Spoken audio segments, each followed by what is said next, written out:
do season 2 of podcasts in which I will read you this entire book. And I have 7 more of these coming. So let's get through this first one. I'm not going to bother to read all of them to you, but let's get through this first one at least. And now normally when I perform, I'm Buddha Z. You may know me under other names. When I teach Shaolin Kung Fu in my Shaolin Chi Mantis, Tai Chi Youth, or Buddha Kung Fu schools, my students call me Buddha Jen. And Jen is my Chinese family name. And so first, middle, last name is Shen-Lang Jen. Jen's my last name. But Chinese say last name first, so they actually call me Jen Shen-Lang. So anyway, that's how it works in Chinese. So Buddha Jen is the easiest thing to call me. But you're not my Kung Fu students, and I'm not going to teach you my Shaolin Kung Fu. I'm not going to teach you my Yang Tai Chi Chuan. I'm not going to teach you my Northern Praying Mantis. But I will teach you some cool stuff. I'll make you smarter. And I might point out how you're making some serious mistakes. So anyway, but let's have some fun. This is actually Buddha Z, as I say, instead of Buddha Jen. So I'm a little punky, but I'm still Kung Fu master, Zen master, Tai Chi Chuan master, Qigong master. I'm a whole bunch of masters still. But I really just don't want to... But I'm not teaching. I'm just kind of smacking you around with some words. That's, I guess, what I'm going to do here. That's what I feel like doing. And after all, they say if you do what you feel good about, it should come out pretty good. So hopefully this will come out pretty good.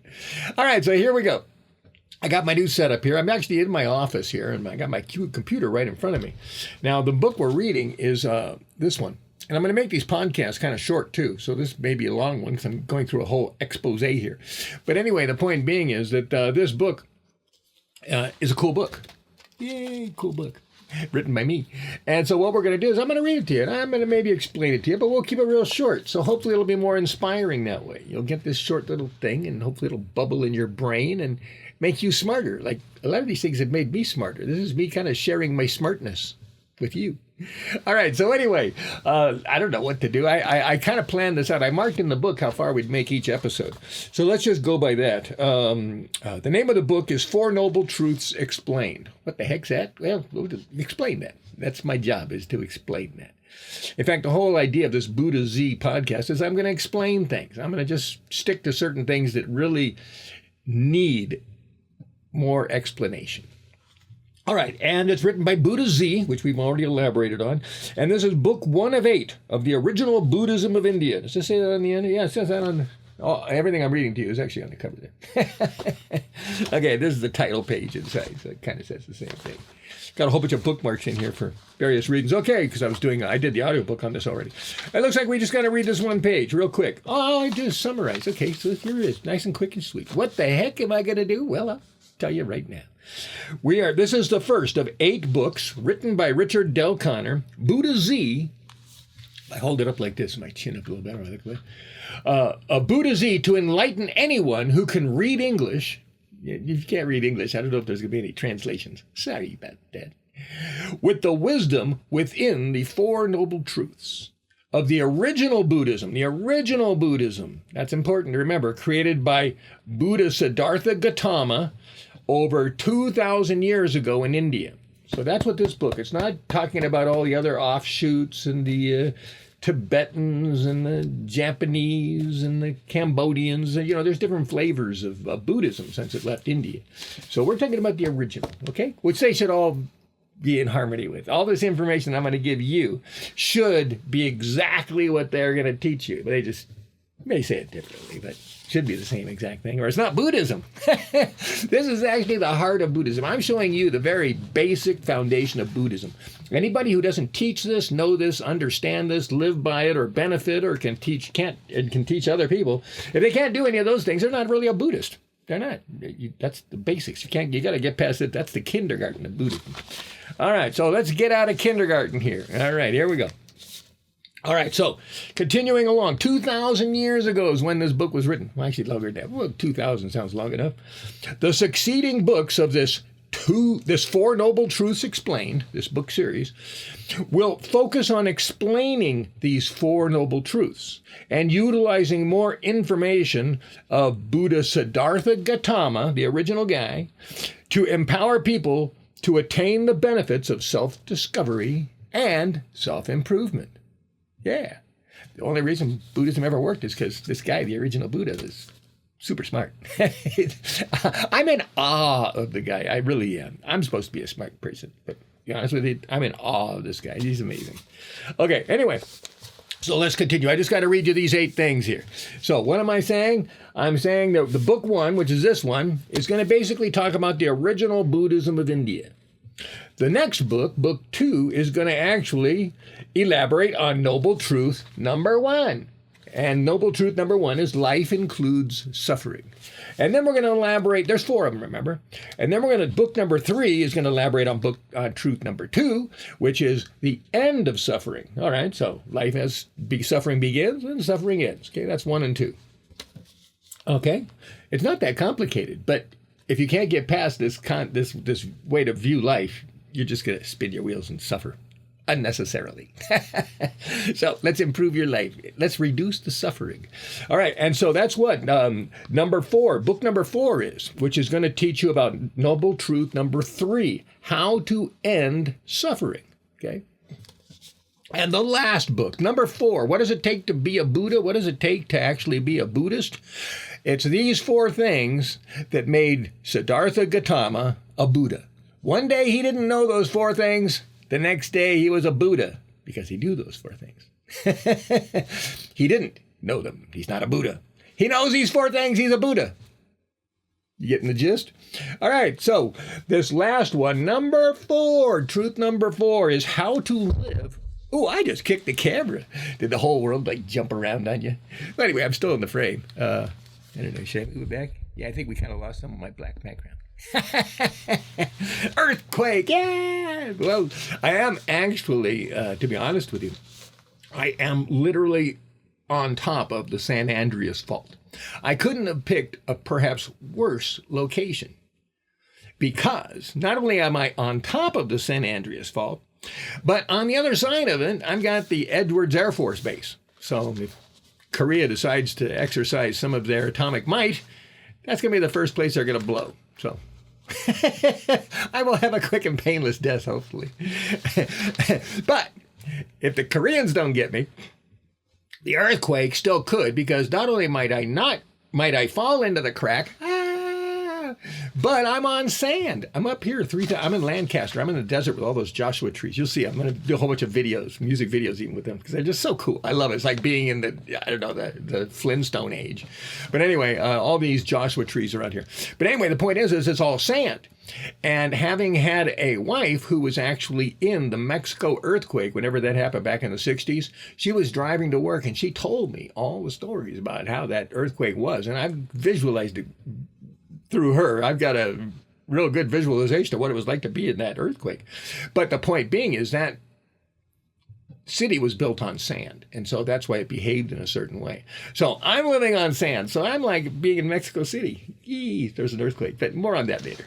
But the point being is I'm just trying to make fun, but hey, death is around the corner. In fact, one of the things I'm doing right now is I'm actually recuperating from colon cancer, which I had in 20 and 21, and then the chemo and the radiation I'm still actually suffering from. We got side effects, but I'm cancer free, I think.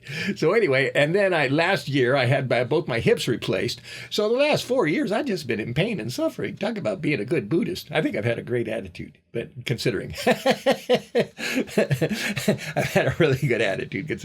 Anyway, I'm building myself up. I'm making 800 videos for the Tai Chi Youth online school, and that's going to get me back in shape, because I got to tell you, I'm in the worst shape I've been in a century. I mean, it's, anyway, I got to rebuild my body. I got new pieces. I got metal parts in my body.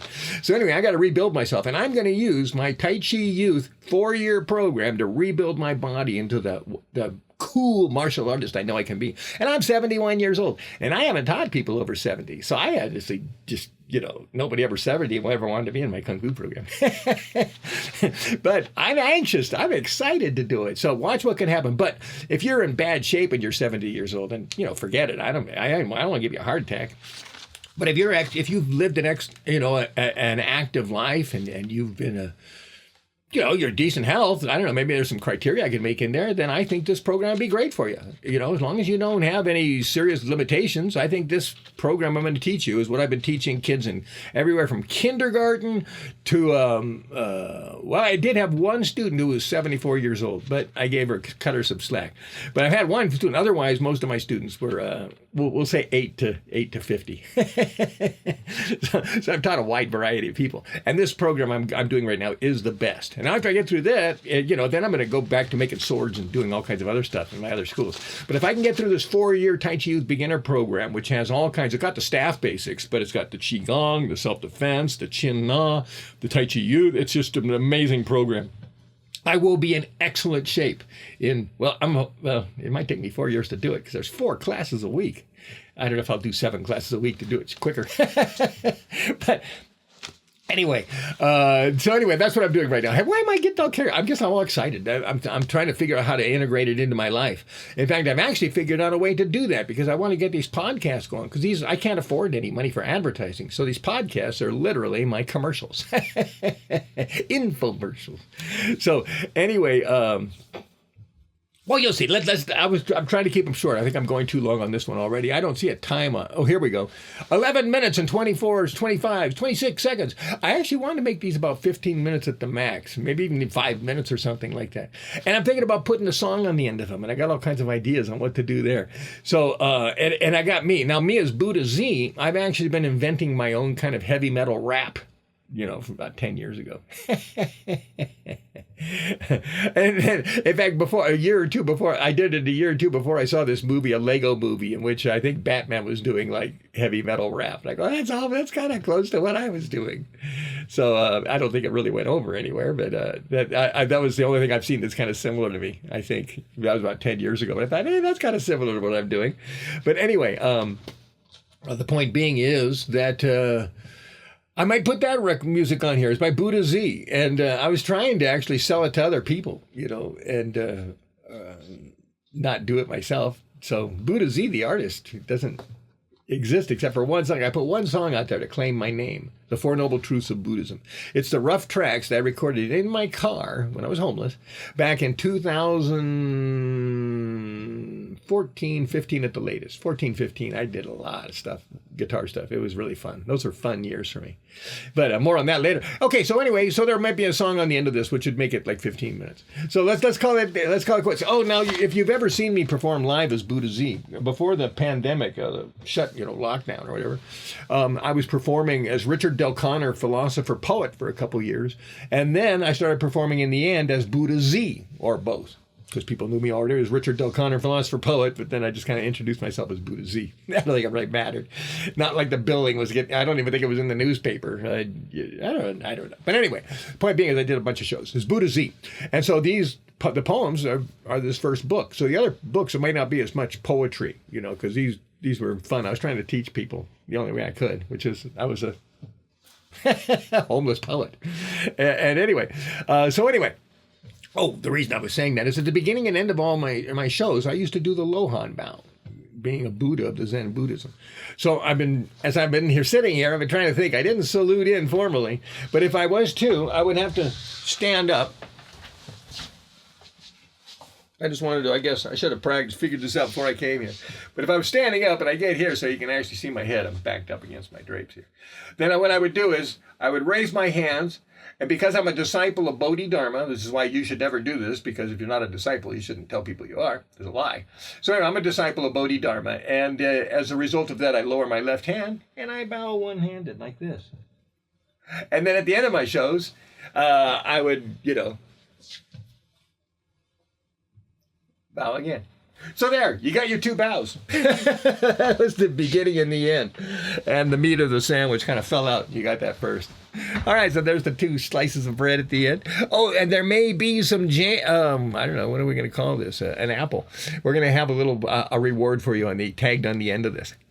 I'm going to go ahead and just cut a whole bunch of these shows, and then I'll be editing them in a batch. So I honestly don't know what I'm going to do here, but I'm off to a good start.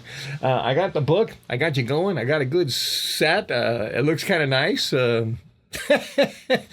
I've just cut my hair. If you've seen me, all the videos where my hair was down to my nipples, that was about a week ago. I cut my hair. So I'm looking for my new Kung Fu Cowboy image, and Buddha Z never really had one. He was just...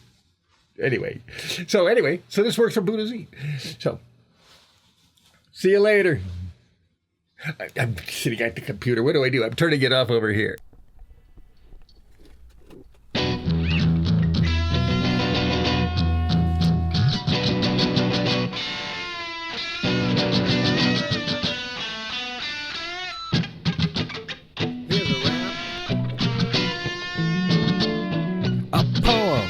A verse, something to make life better, not worse.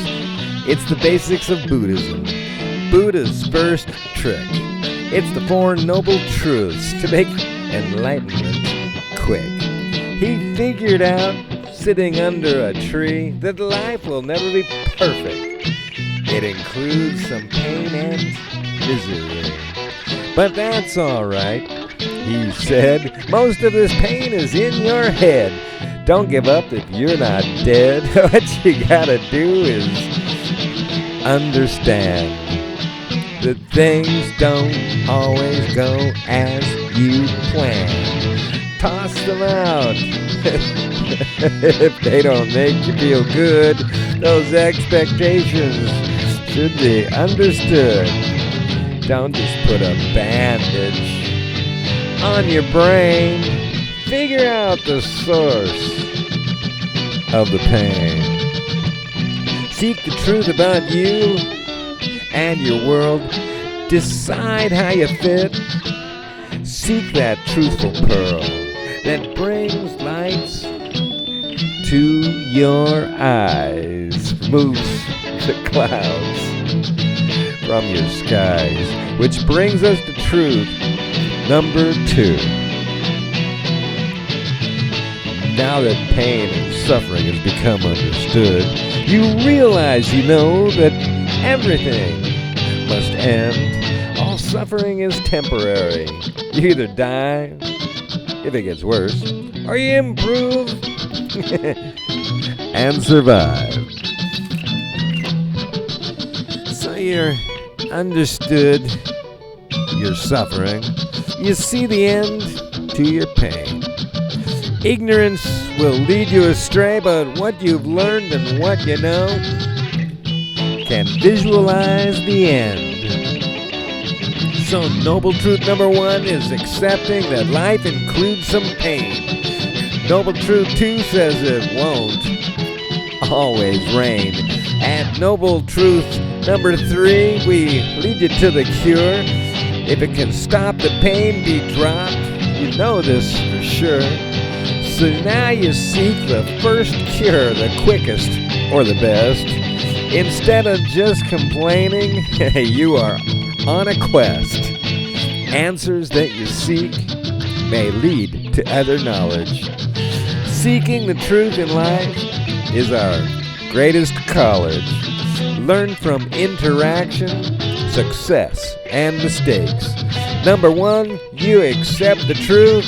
Life can be bad. Number 2, you see that what's bad has an end. Number 3, you decide how this end can be had. So number 4 is the truth of success and prevention. Live a life that's good. Be as smart as you can. Be a good person, a good wife, a good man. The life you lead is the path you walk and how you talk.